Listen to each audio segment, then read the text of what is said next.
everybody, this is Peggy for CropStop.com, and today I just want to share with you a couple of different Spellbinder dies that I have and just a couple of ideas, but I mainly wanted to show you how to use this one that I really don't know what they call it. It's really a 3D kind of look. But this is one of the cards, and we're going to use the little girl dress.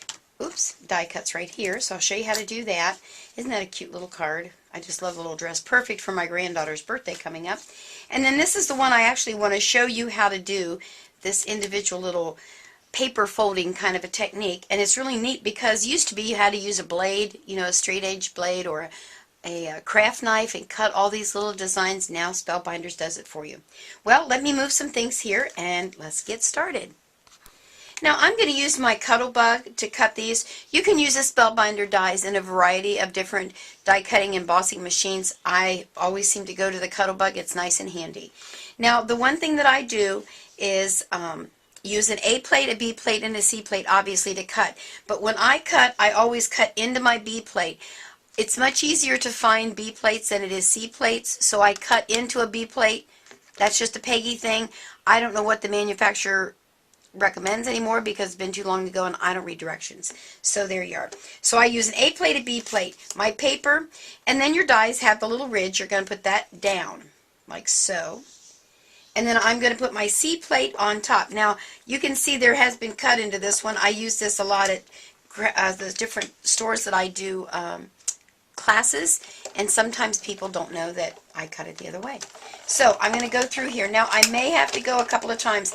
This little Cuttlebug machine has been used tons, so I may even have to use a shim in this one, which you may not have to. Let me check, and if I do, I'll have to go grab one. And yes, I'm going to. It cut very nicely around the edges, but not in the center. So let me grab one of my shims, and I'll be right back. Now, I went and grabbed just some hunks of cardstock to use as my shims.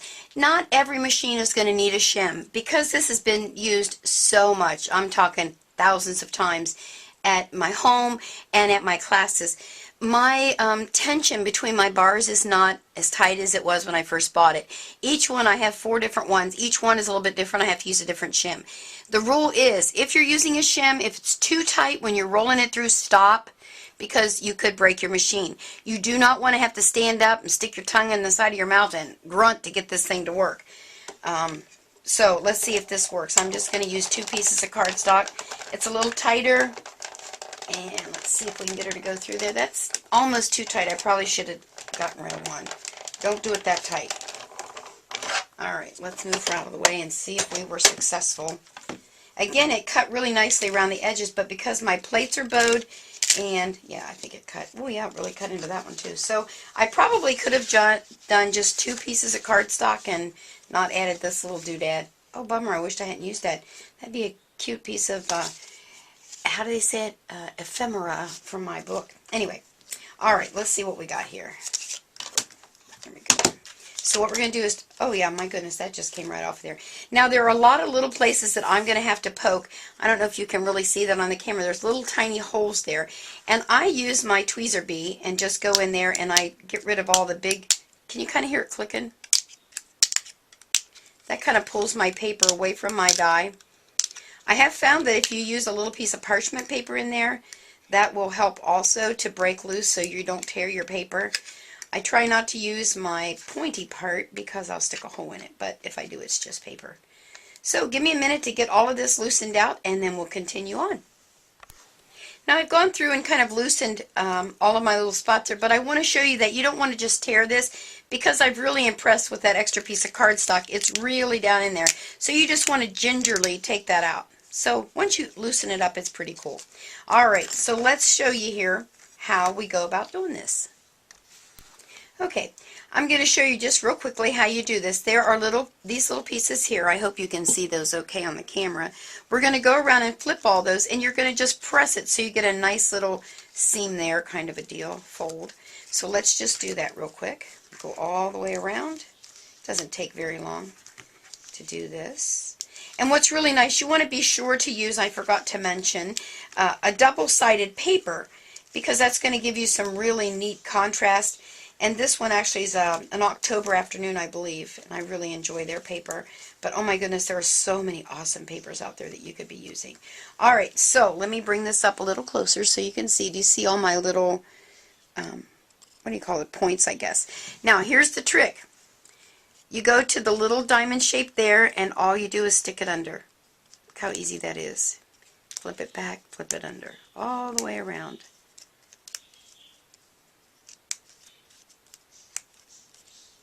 And like I said, years ago, you used to have to go through, and voila. Is that awesome? Now, if you didn't want to use the double layer, like I did, let me bring my card in. I used, where'd my little die go? I'm hiding it. I went ahead and cut this one out as well. It was a little more tedious at first, but once you get the hang of that, flipping it back and, you know, tucking it under, it's perfect. I put that in the center of mine.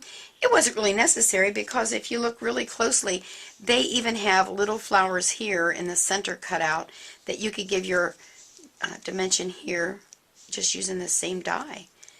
So it's just, it's totally up to you. Now, what I did is, you see those kind of popped out the more I handled them.